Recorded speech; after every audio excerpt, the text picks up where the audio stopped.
बिस्मिल्लाहिर्रहमानिर्रहीम। अस्सलाम वालेकुम डियर स्टूडेंट, उम्मीद है आप खैरियत से होंगे। स्टूडेंट, हमारा ऑनलाइन क्लासेस का सिलसिला चल रहा था, उसमें फिफ्थ चैप्टर हम कर रहे थे जिसके कुछ क्वेश्चंस हो भी गए थे। आई थिंक हमारे 9 क्वेश्चन हो गए थे लास्ट लेक्चर तक। आज का लेक्चर हमारा क्वेश्चन नंबर 10, 11, 12, 13, ये 4 क्वेश्चन मैं आपको करवाऊँगा अबाउट डिटर्मिनेंट। तो देखते हैं, टॉपिक तरफ आइए, चलते हैं। क्वेश्चन नंबर 10 है बेटा, show that determinant a square plus b square over c c c a b square plus c square over a. Third row है b b a square plus c square over B.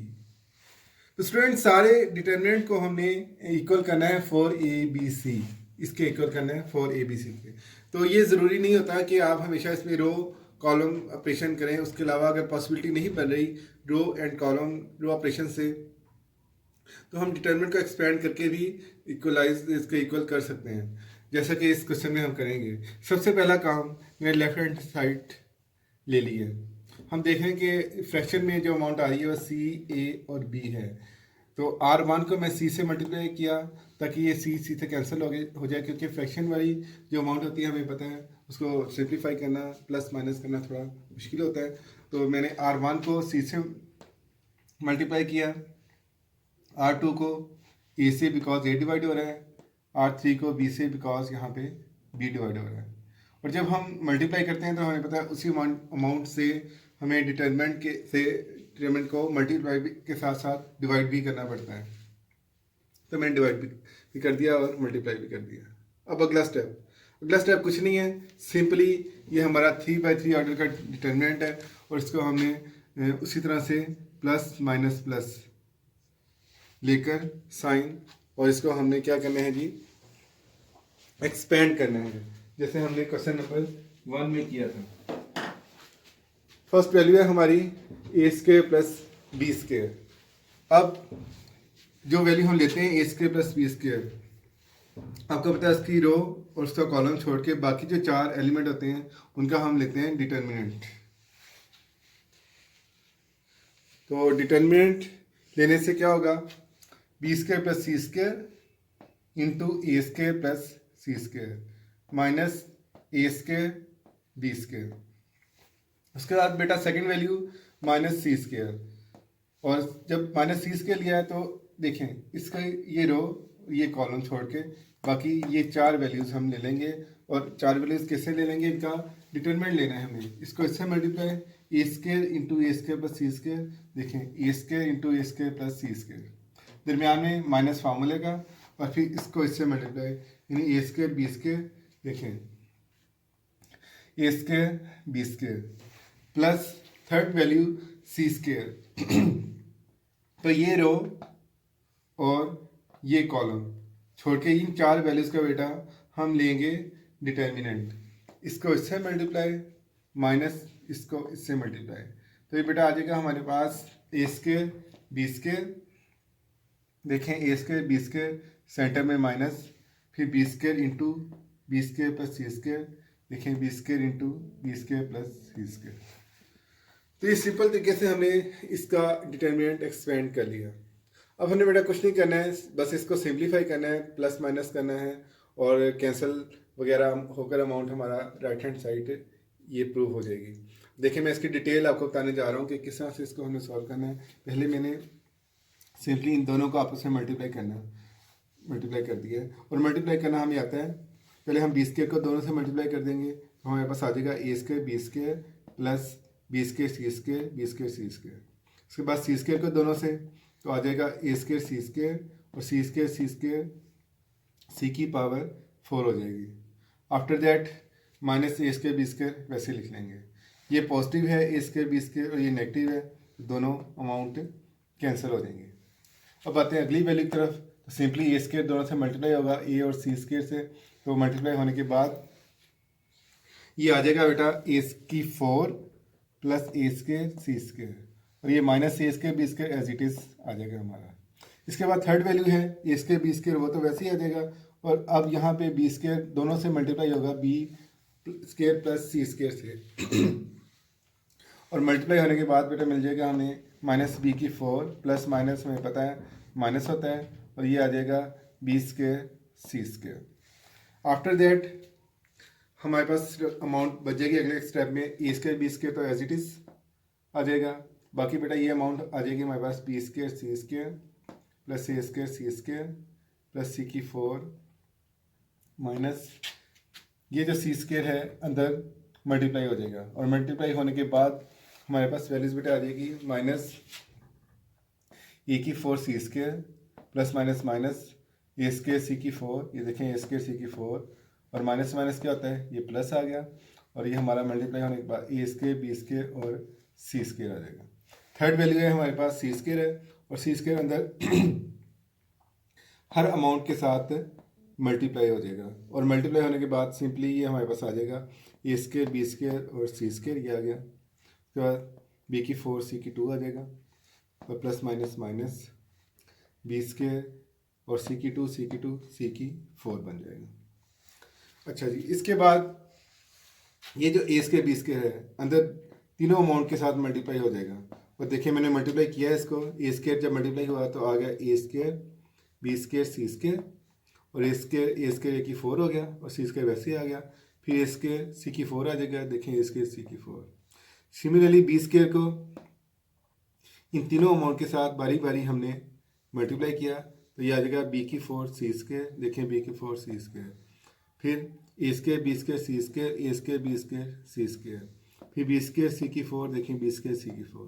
बाकी अगले वाली amount तो ऐसे जो हमने पहले ही solve की हैं उसको उन दोनों को आपने एज इट इज लिख देना है। जब आपने बेटा ये सारा काम कर लिया तसल्ली के साथ करना है ताकि आपकी प्लस या माइनस की मिस्टेक ना हो। तो फिर आपने क्या करना है, कुछ अमाउंट डेफिनेटली कैंसिल हो जाएंगी। जैसे ये देखें ए की 4 सी स्क्वायर पॉजिटिव है, ए की 4 सी स्क्वायर नेगेटिव से कैंसिल। सिमिलरली बी की 4 सी की 2 और देखें बी की 4 सी की 2 नेगेटिव, इससे कैंसिल। ए स्क्वायर सी की 4 ए स्क्वायर सी की 4 से कैंसिल। बी स्क्वायर सी की 4 माइनस बी स्क्वायर सी की 4 से कैंसिल। बाकी क्या बच गया हमारे पास, ए स्क्वायर बी स्क्वायर ए स्क्वायर बी स्क्वायर ए स्क्वायर बी स्क्वायर ए square b square c square. मतलब ये चारों अमाउंट बच गई और ये चारों अमाउंट ऐड होने के बाद हमारे पास आ गया 4 ए square b square c square, यानी कि ये चारों अमाउंट ऐड होकर 4 ए square b square c square आ गया। कुछ कैंसिल हो जाएगा, ए बी सी स्क्वायर है ना तो एक स्क्वायर कैंसिल हो जाएगा, बी ए कैंसिल हो जाएगा, सी भी कैंसिल हो जाएगा। फाइनली ये हमारे पास बच जाएगा 4 ए बी सी और देखें यही हमारी राइट हैंड साइड थी 4 a b c which is our right hand side. और इस तरह से ये क्वेश्चन बेटा हमारा कंप्लीट हो गया और इसके बाद हम नेक्स्ट क्वेश्चन यानी क्वेश्चन नंबर 11 तरफ चलते हैं। वो भी बड़ा इजी क्वेश्चन है, आपको याद होगा एक्सरसाइज 3.3 फर्स्ट ईयर में हमने ये क्वेश्चन किया भी हुआ है, बट जो कि काफ़ी अर्सा हो गया आपको मतलब ध्यान में नहीं होगा इसलिए मैंने कर दिया इसको भी। क्वेश्चन नंबर 11 है, prove that x A x A x A x. इस सारे डिटरमिनेंट की वैल्यू को हमने जो है वो प्रूव करना है, इक्वल करना है किसके, x माइनस ए का cube into x plus 3a, इसके इक्वल हमने इसको प्रूव करना है। तो स्टूडेंट कोई भी क्वेश्चंस करने का या प्रूव करने का थोड़ा सा जहन बना लें कि तरीका ये होता है कि आपने राइट हैंड साइड को देखना होता है कि आप क्या करें, कौन सा ऑपरेशन अप्लाई करें कि हमारी राइट हैंड साइड बनती जाए। तो क्वेश्चन को देखते हुए मुझे अंदाज़ा हो रहा है कि x प्लस 3a है, तो अगर इन तीनों a को मैं ऐड करके फर्स्ट कॉलम में ऐड कर दूं तो रिक्वायरमेंट जो है वो इजीली हमारी प्रूव हो सकती है। तो मैंने यही काम किया है कि R1 में C1 में मैंने ऐड किया है किसको, C2 को, C3 को और C4 को। तो हुआ क्या, इससे मेरी तकरीबन हाफ रिक्वायरमेंट पूरी हो गई। देखें ए 3 हो गया और 3 जब चेंज किस में आएगा, मैंने आपको कई बार बताया कि फर्स्ट वैल्यू जो आप लिखते हैं उसमें चेंज आता है, क्योंकि C1 में चेंज आएगा, C2 में, 3 में और 4 में कोई चेंज नहीं आएगा। तो देखें बेटा, ये आपका x प्लस 3a और 2, 3 और 4 कॉलम में कोई चेंज नहीं आया, और फर्स्ट कॉलम में सारा चेंज आ गया। वही चेंज है कि ये x plus 3a, x plus 3a, x plus 3a and x plus 3a। Clearly first column से हमें जो शो ऑफ भी हो रहा है कि x प्लस 3a कॉमन आ रहा है। तो मैंने x प्लस 3a कॉमन ले लिया, बाकी हमारे पास क्या बच गया, 1 1 1 1। अब जब इस तरह की सिचुएशन आ जाए कि 1 1 बच जाए, तो हमें पता है 1 के नीचे हमने 0 लाना होता है और ऑर्डर को रिड्यूस करना होता है। मतलब 4/4 की बजाय ये आपका 3/3 का मैट्रिक्स बन जाएगा। जैसे अगर हम नीचे किसी तरीके से 0 0 लाने में कामयाब हो जाते हैं, तो उसमें कामयाब होने वाली कोई बात नहीं, बहुत ही आसान सा काम है। हमें नजर भी आ रहा है कि 1 - 1 0 होता है। तो क्यों ना मैं जैसे लिखा भी हुआ है R2 - R1, R3 - R1, R4 - R1। तो चेंज किस में आनी है, 2 में, 3 में और 4 में। R1 में कोई चेंज नहीं आनी। तो देखें R1 एज इट इज वैसी है, तो 1 - 1 0, ये आपका x - a आ जाएगा, a - a 0, a - a 0। Similarly बेटा जब आप बाकी रोज को भी माइनस करोगे R1 को, तो आपका रिजल्ट आ जाएगा 0 0 x - a 0, 0 0 0 x - a। अब आप क्या करोगे, देखिए 1 के जो 0 0 आ गए, और ये कौन सा आपका C1 है। ये आप लिखोगे बाय एक्सपेंडिंग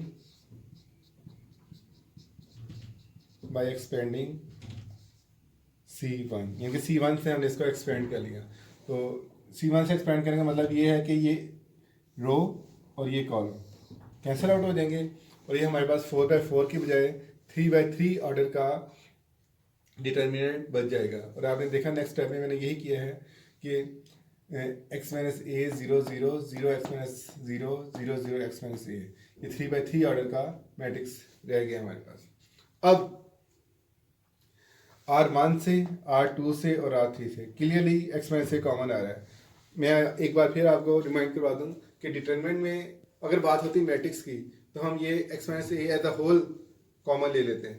बट अगर बात हो डिटरमिनेंट की, तो हम एज अ होल कॉमन नहीं ले सकते, बल्कि हर रो से ही कॉमन लेना पड़ेगा हमें। और इसीलिए मैंने लिखा भी है taking common x - a from R1, R2 and R3।